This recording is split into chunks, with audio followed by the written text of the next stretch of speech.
Hey everybody, Red X Rain here. Welcome back to another episode of Let's Play Space Station Silicon Valley for the Nintendo 64.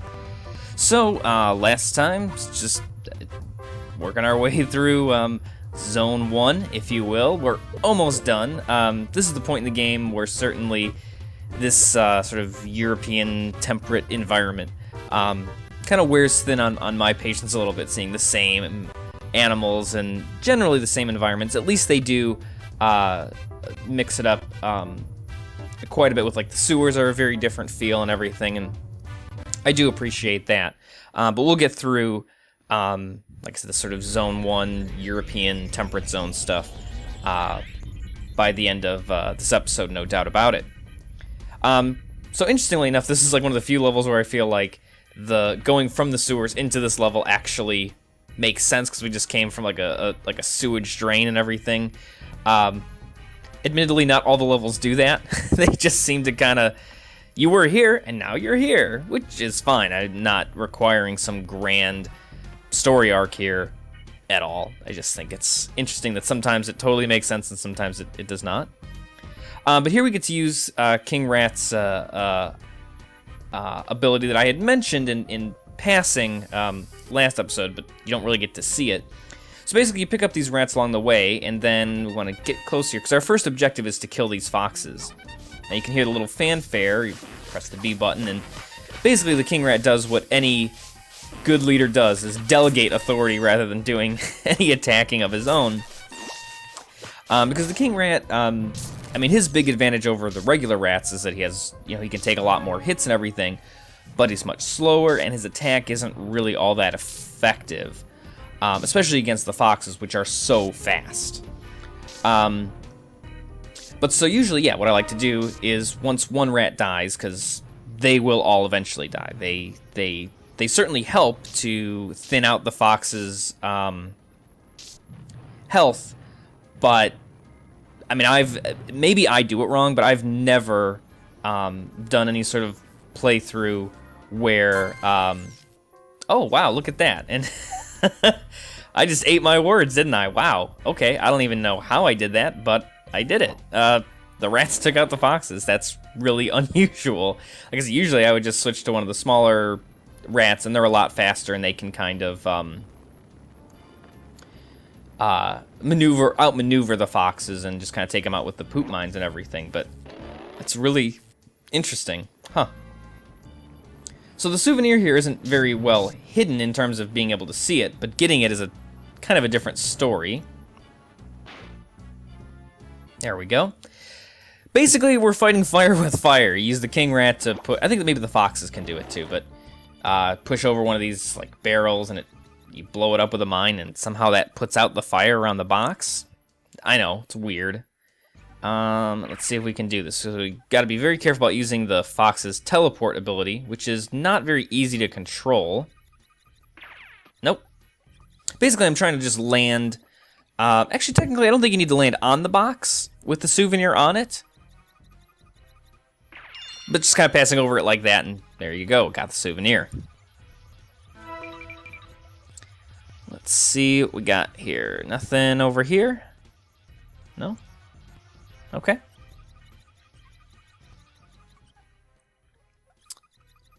And so I think actually I got to take out one more rat over here, because I don't want it to get in the way later. Or I can just zoom past him actually, because I'll probably be a rat again in some amount of time. Okay, so now that we got the fox, again we got to use his teleport ability. Again, at least I appreciate. Oh wait, here's more of that really dark humor in here, and this one's quite unusual. They've stuffed this presumably dead scientist in the toilet, although I find it a little bit unsettling that his legs are jiggling like that. I don't know if he's still alive and just trying to get out, or if they're giving him the ultimate swirly. There we go.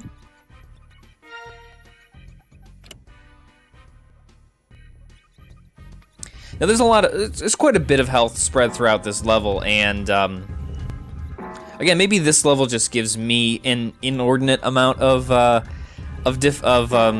trouble. There's a little mouse in there. I'll kind of lure him out. See him? Right there? Let's see if we can get him. Oh, nice. Okay. All right. And so here we have the titular Rat-o-Matic. We'll come back to that in just a minute. I want to make sure I didn't miss anything in here. Get the health, because we are definitely going to need it later. All right, now we can watch a video on how this works. You can see there's like the little video camera thing there, right there. But basically, this is kind of a mini race, which is good for having the racing mouse here. Let's try and back up. We get as many shots as this as we like, I think. But I like to back up and then just get to the red spot. Because turning around, especially with the racing mouse, can be a little difficult, and you waste quite a bit of time.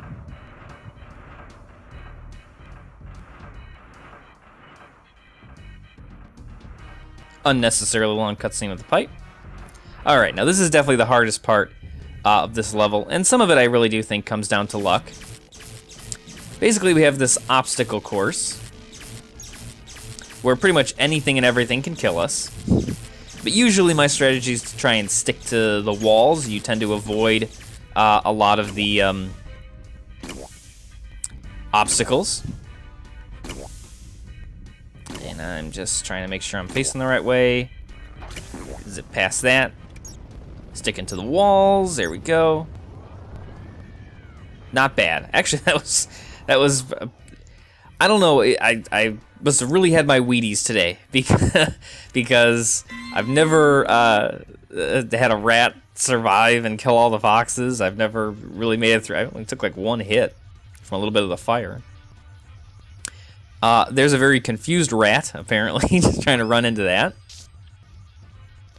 And there's two strategies here. You can either try and take the rat on, or just lure him like that and get him to lay his little poop mines by the consoles, which is a strategy I prefer. Is that enough? And there we go.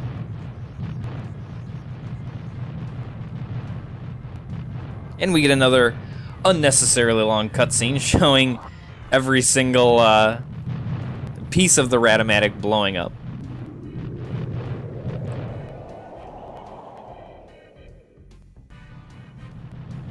Still probably fairly dated even at the time.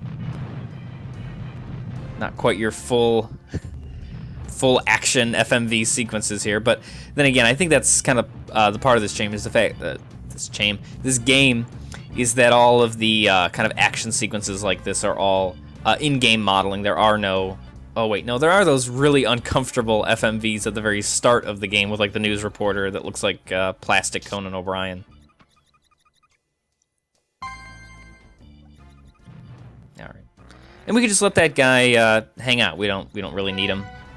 It's probably more of a hassle to, like I said, battle him anyway, because the racing mouse is quick, but very slippery, and you tend to run into the little poop mines that the rat lays anyway, so. Okay, we got about half of the power cells. Oh, well, that rat found his way in here. Okay. And we freed all the little mice. That's not how you spell savior. You silly Brits.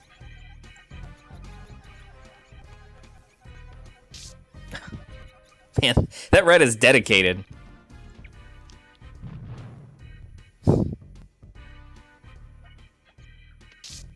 Oh my god, I gotta get away from this. Alright, so I think actually we've done all we need to do. Man, this level actually went a lot faster than I thought it would. Or like I said, I'm just that good. I think probably technically you could use the racing mouse to get the souvenir that way too.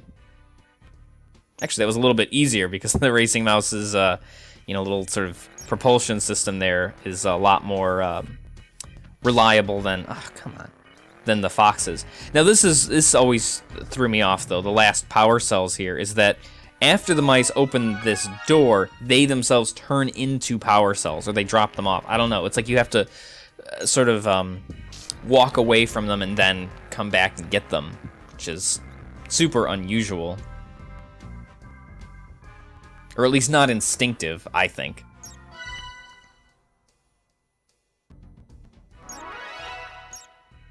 I've prided myself on, you know, so far in this playthrough, I haven't been using any sort of guide. I mean, gosh, I don't know how many times I've played and beaten this game before, but this, I will admit, was the one part where I was so mad about not being able to get the power cells, and I was like, where are the last 5 power cells?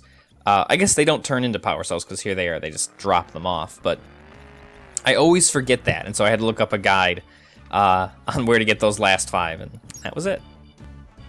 Alright, one more racing section here for the racing mouse. Oh, not the right way. Textures are not making this easy. Save all of our gas for the end here, and there we go. See that door slowly rise. You can do it, again, you can do it as many times as you want. There's no penalty for missing it, other than having wasted your time. Man, that is probably what is that, about 11 minutes? It's like the quickest I've ever done that level. Sorry, I'm boring you, Dan. But I thought it was pretty damn exciting. Okay, so here we have the last level, which kind of sets you can't really tell now, but this is going to become standard for the rest of the game. As you can see, there are no objectives this time. There's really not bosses in this game, but the final level for each zone is usually some kind of special challenge. There's like a racing one that we'll do. There's a really unusual like first-person shooter one, which will come quite a bit later. But here, yeah, we have this is the only time we get to play as this very interesting. Well, I mean, we never jump into it as Evo, so I don't know what its official name is, but it's like obviously it's like a flying dog, and he can shoot rockets and bullets. We'll see that in a little bit. But right now we're just doing some Superman 64 style gaming here. It's much better than that. So I make sure I'm approaching this correctly. See, there's our little gun. B to shoot the little guns out front. A to drop bombs from above. But I like this. This is I think this is handled much better than Superman 64. Everything handles better than Superman 64. Let's be honest, right? Now, I could fly through that that way, but actually, what I like to do, and actually that's my my A button there. Sorry, is that I can do like a 180-degree turnaround, which is gonna become very important now. That's the easy part of the level. You can bump into the walls and hurt yourself, and there's some obstacles that get in your way. But now we have a true dogfight going on here. So we have to take on all these dogs.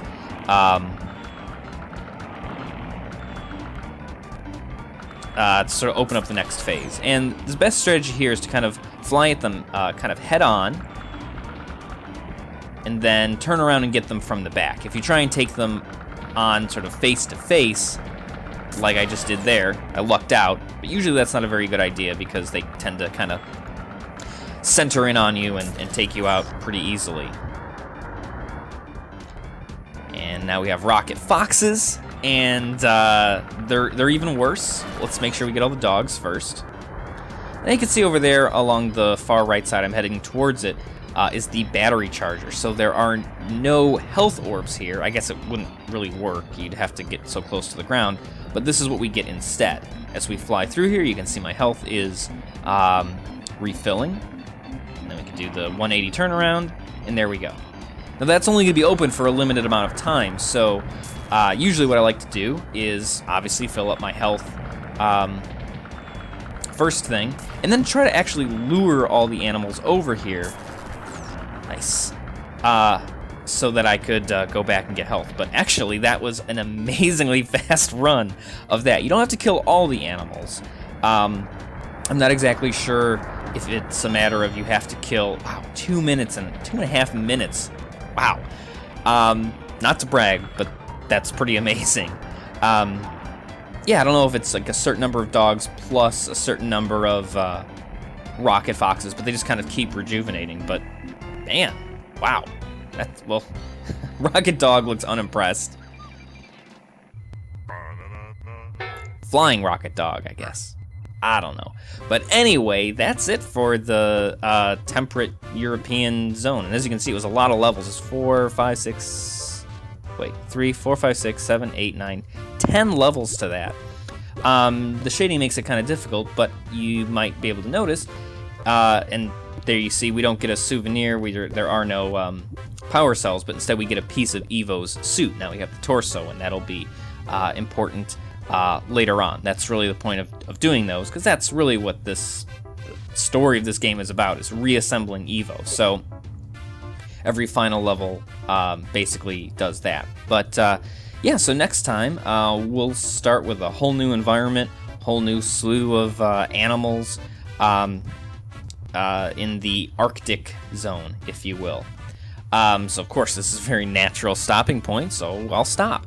As always, thanks for watching. Please like, please comment, please subscribe. I do always appreciate it.